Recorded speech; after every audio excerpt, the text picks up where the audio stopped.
Namaste. Namaste. The God in me greets the God in you.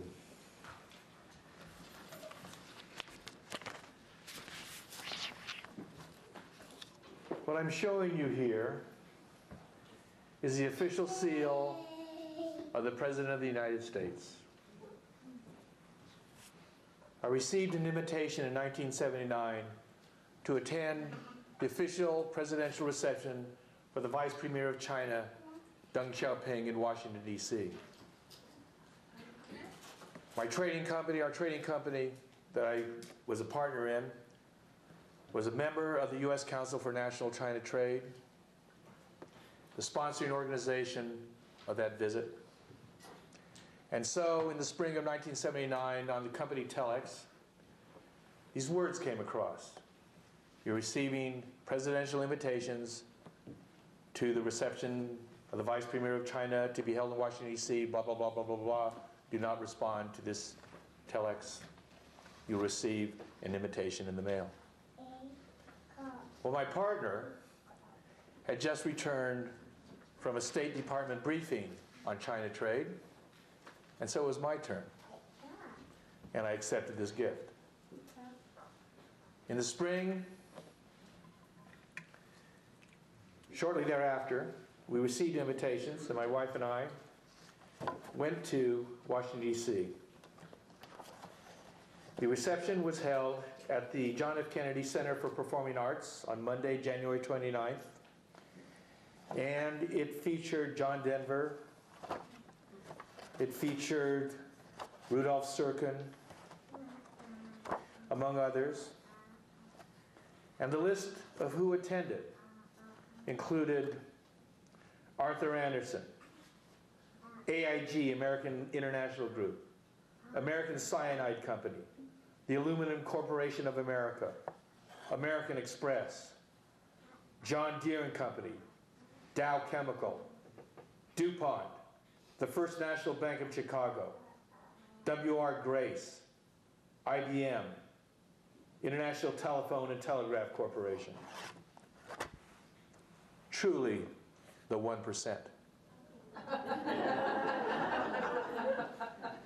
And me.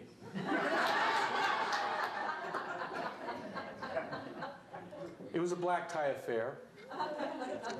I had not been to any of these before. So I rented a tux, borrowed a pair of black patent leather dress shoes that I was told go along with the black tie affair. And off we went. And we had dinner in a French restaurant. I remember that. I like eating. It's called Dominique's. I had done some research. It was a fine French restaurant. And at the time it was to begin, we made sure we had a cab waiting for us, and off we took.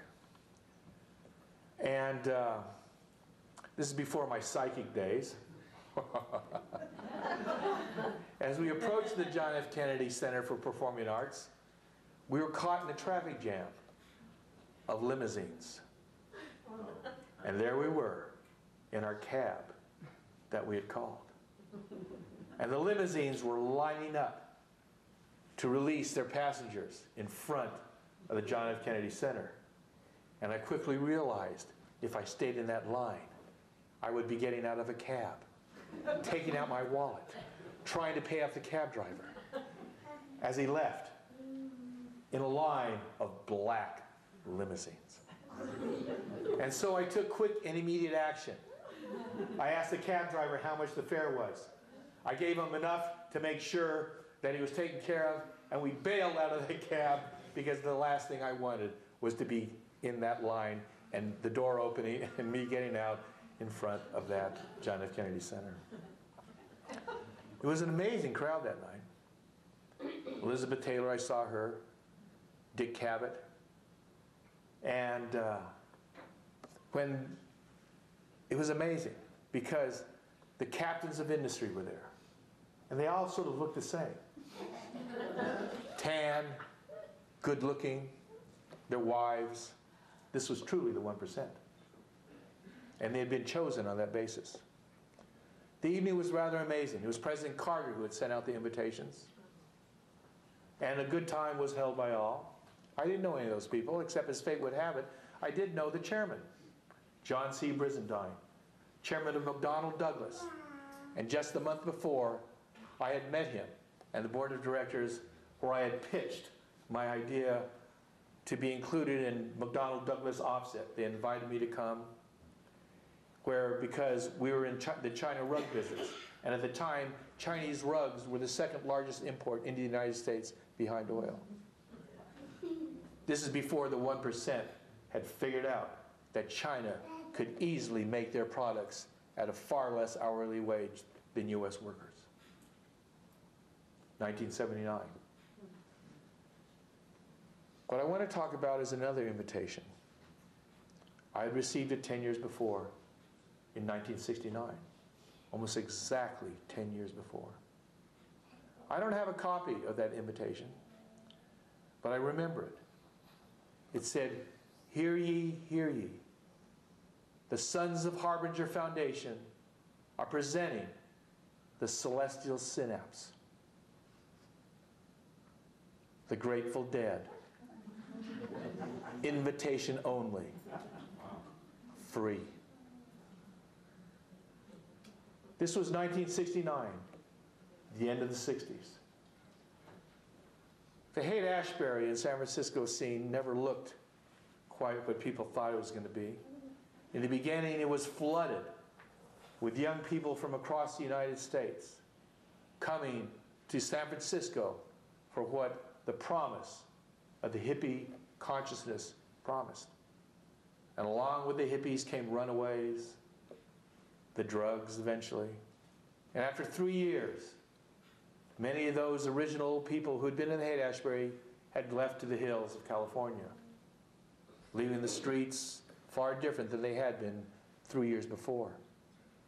And the Sons of Harbinger Foundation were one of those groups that were they were in the hot springs up in California, and they returned to put on this event they called the Celestial Synapse. It was by invitation only. You can imagine what it would have been if people found out the Grateful Dead was playing for free. The ballroom was packed. It was held at the Fillmore West. 3,000 people, hippies with those big eyes. The girls with their long hair. The smell of patchouli and incense flooded that place. And at 9 p.m., the Grateful Dead took the stage and started playing.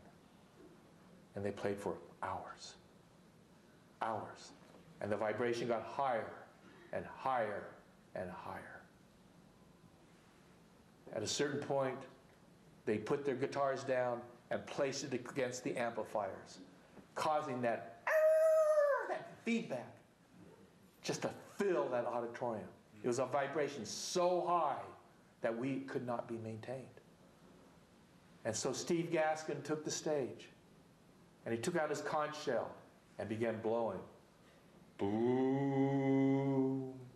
And immediately, all of us who had been attending Steve Gaskin's Monday night meetings in the Haight-Ashbury across from my house at the Straight Theater, we began oming, oming, oming, and oming. And that dissonant energy, so high that we could not contain, was contained. And the oming went through and through and through that place. Body pressed against body, arms around each other, and the chant, "We are all one, we are all one, we are all one," moved throughout that gathering. After what seemed like an interminable period of time, it broke down. We moved back. The Grateful Dead took up their instruments and started playing again. It ended as the sun was coming up over San Francisco. There was more acid dropped in that room than perhaps any other. And as I walked out on the streets of San Francisco on that morning, with that morning sun breaking through that fog, the deserted streets, I heard those words in my head. This is over. This part is done. Now it is time to take it out into the world. That was 1969. This is 2012, a date I first heard as a hippie. The change of the Aquarian age was coming. It didn't come the way we thought it was going to come, but it came nonetheless. And each one of us here is gathered as a part of that coming together. Each one of us has an invitation to that event. Because if you weren't invited, you wouldn't be here today. In 2 weeks, Martha and I are going to Europe. I received an invitation to speak at the new School for Austrian Economics, where I'm going to give a talk explaining why the economic collapse, why it happened, where it's headed. It is going to end the world of the 1%. It is going to end the hierarchy that has held power throughout history. It is going to end that world. It is going to end the world, not only the 1%, it's going to end the world of the 99% as well. It is going to be succeeded by the world of the 100%. We are all one. And it is going soon to be manifest on this earth. Each one of us here is here for a reason. And those reasons are myriad as the personalities in this room. Some of us have come primarily, among other things, to work off karma. Others have come specifically to work through certain issues for soul achievement and soul growth. But we have all come to be avatars of the Aquarian age. We have all come to do our part in what is happening, in the world that is coming. And as the world around us dissolves, as the economic threads of hierarchy give way to the love and peace and abundance that is going to replace it, what we must do is focus on what is coming. Not look at what is passing, for that will only sustain us and trap us in what is being swept away. Let it go, let it go, let it go. Godspeed to the world of history. Godspeed to the suffering.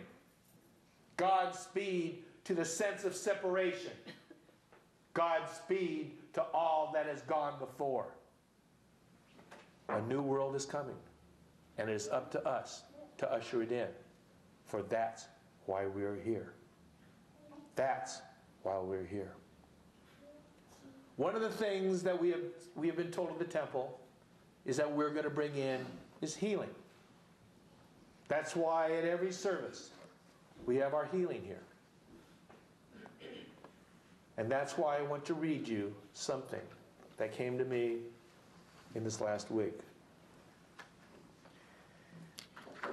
I have a blog. I write on economics.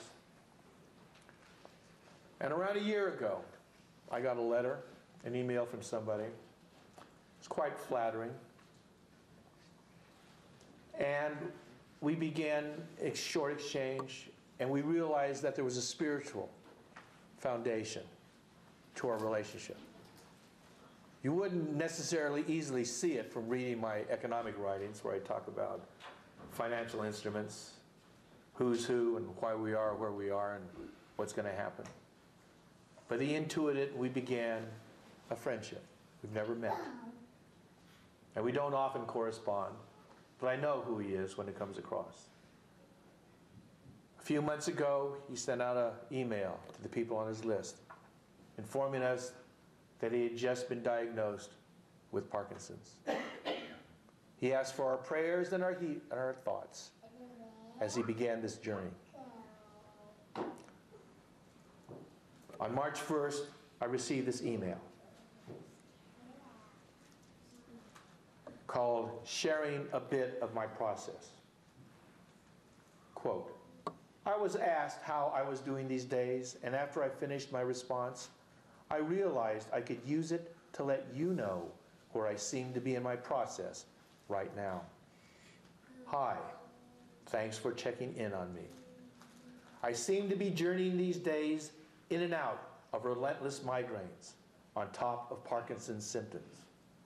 2 days ago, I finally came out of the other end of a 6-day affair where it was really difficult not to wish I was dead.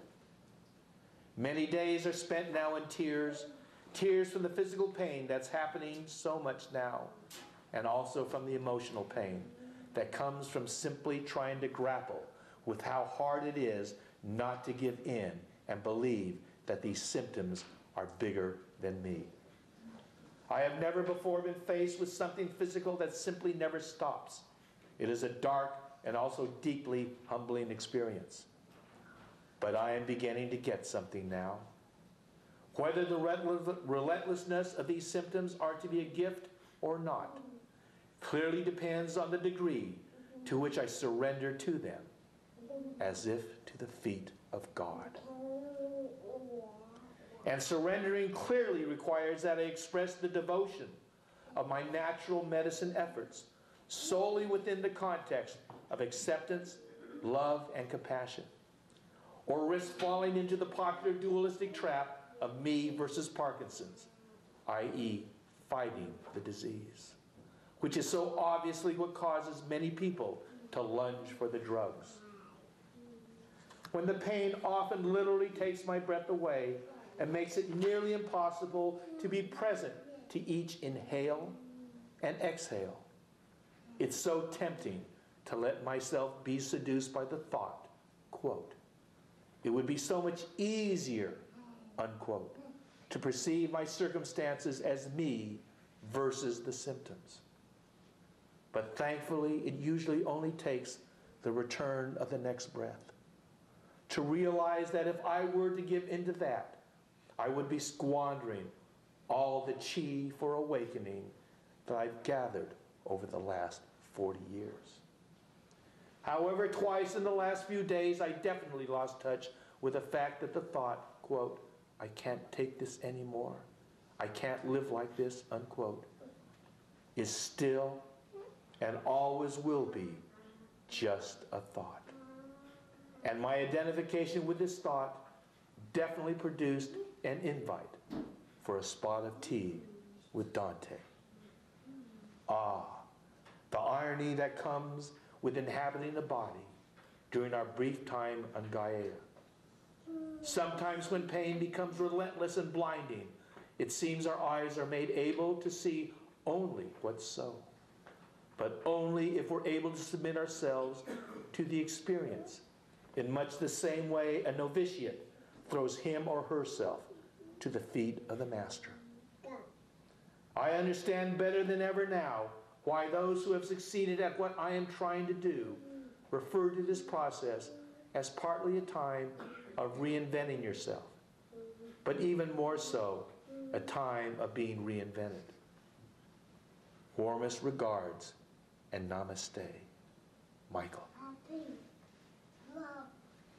I received those words on my computer March 1st. And that weekend, Martha and I read them to our dear friend Pat Aiken, who's 93. She's been in hospice 3 years. My God, she's going to break the organization. They told her she had 3 months to live. She's still here. And I read this to her. She was going through a difficult time, and it immediately brought her back front and center. She spent time at Mother Teresa's ashram, Muktananda's, and as a spiritual being of high power and high intent. And Michael's words brought her back front and center. I emailed Michael, and I asked him if I could use what he had written in a healing meditation for him. And I wanted to know if it was all right if I used his name, his full name, or whatever. And this is what we received on March 7th. Darryl, what you have written here has touched my heart deeply. In my original email, what specifically brought the tears this past year has been the literally mind-blowing gift of migraines. The last 3 were so powerful, the body screamed a lot, no matter how deeply I surrendered. Yesterday, I wrote a dear friend who's gifted with distance healing, Ilahinor, and I'm sharing it with you now, what I wrote, because my use of the word service feels synchronous with what you wrote to me. Quote, both Dovita and I experienced a profoundly sweet energy shortly after the phone call.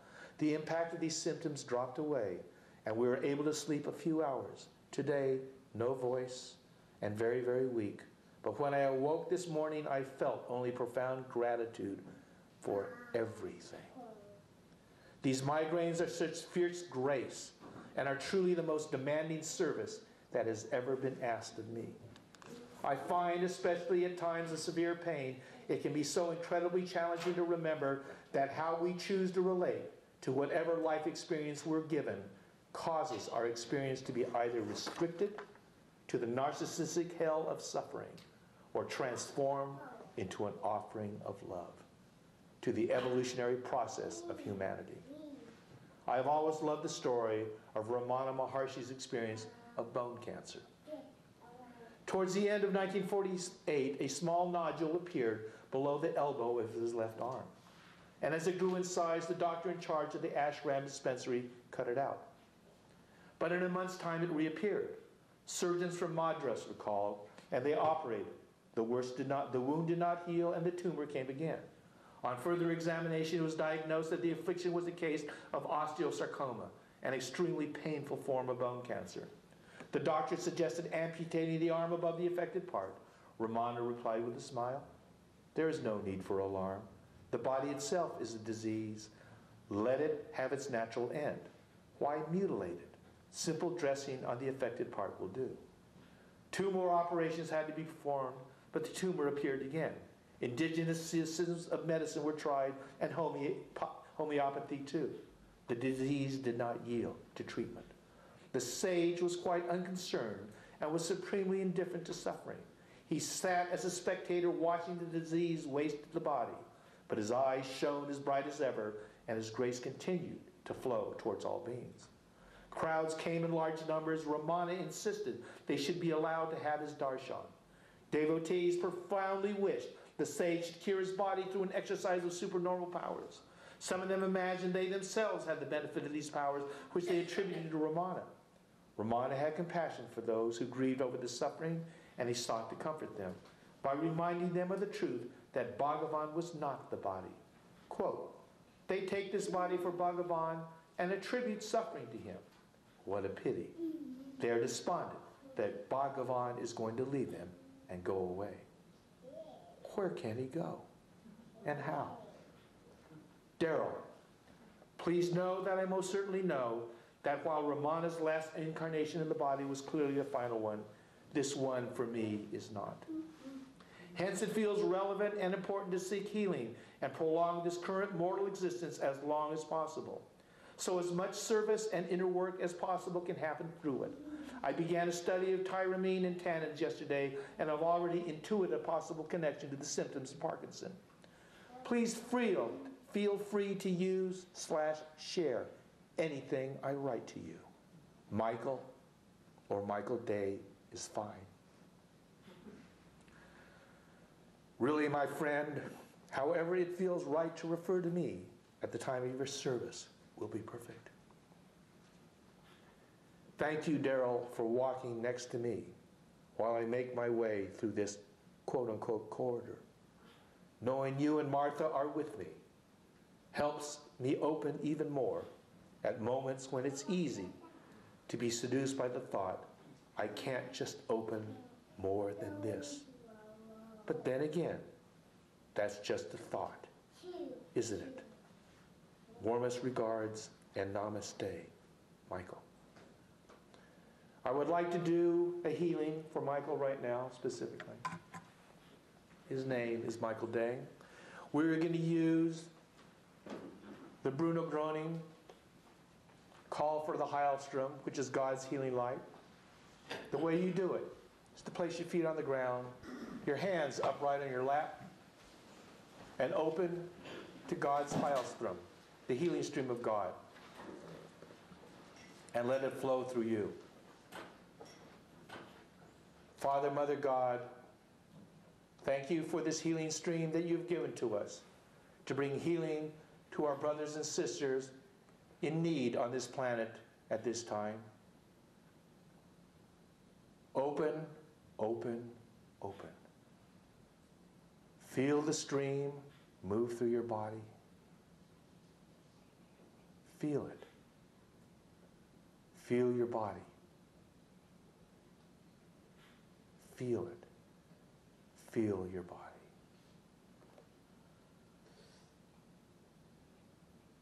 And as this healing stream moves through you, send its energy to Michael Day. See him healed. See him in God's perfect light.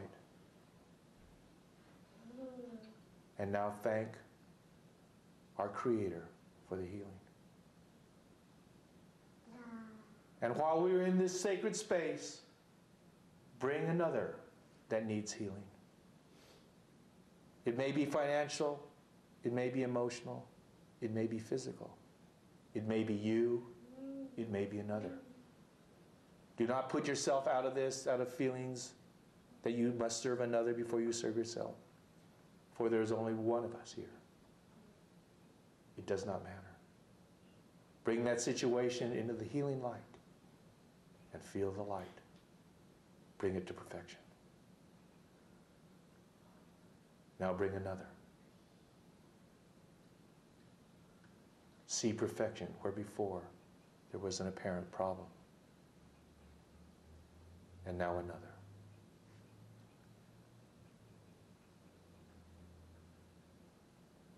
Thank you. This is what we have come here for. This is why we're here. This is why we were created. This is why we are here at a specific time. Whatever needs crossed our path, we are there as a part of God, as a part of the healing energy itself, to be present, to give compassion and healing in any form that appears necessary and appropriate. This morning, as I was thinking of Michael and letting it go, letting it go, letting it go, I remembered something that Reverend Betty Tadaleski had said. It was great. You know, it would have been the perfect Mother's Day sermon. And she may have given it on Mother's Day. But she had told of her daughter, her problems with her daughter that she'd been having. And she was a mother, and it did beset her. She didn't know where her daughter was, hadn't heard from her in 2 years. And so she was praying, and in her meditation, Mother Mary came to her. Mother Mary said, "See this chalice? Like this chalice." Betty said, "Yes." She said, "Place your daughter in that chalice." And Betty did. And then Mother Mary said to her, "Now let the chalice go. Let it go." And Betty thought, "I can't let it go. That's my daughter. My love for her." And Mother Mary said, "Let it go." And Betty realized that she wasn't letting her daughter go or the situation go to nothingness. She had placed her daughter in the hands and care of the Most High. And so she did. And the next day, her daughter called. She was in Boston. She apologized. She told where she'd been, what they were doing. And so it is. In any situation that comes to us. That's what I thought I did. So I was sitting there, and I thought of Michael Day, and I saw him in a chalice. And I put Bruno, Maitreya, the healing spirits of the temple in that chalice, and I let him go. And he disappeared, and another thing opened in front of me. It was like at a carnival ride. When one goes off, another comes, and the next people step in. So I put the next person in need of healing. And whatever healers I wanted there, I thought appropriate with them. And Lord St. Germain's, Violet Flame, the door locked, and it went off again. And series of these things kept opening. And I put another one in, and they went off again. And when I finally got up from that meditation, I felt I had done what I was supposed to do. And I didn't feel trapped by my concern that it might not be done, for I had released it to the power of which I am, the power of which we all are. We are here for that reason, today and evermore. Namaste. Namaste.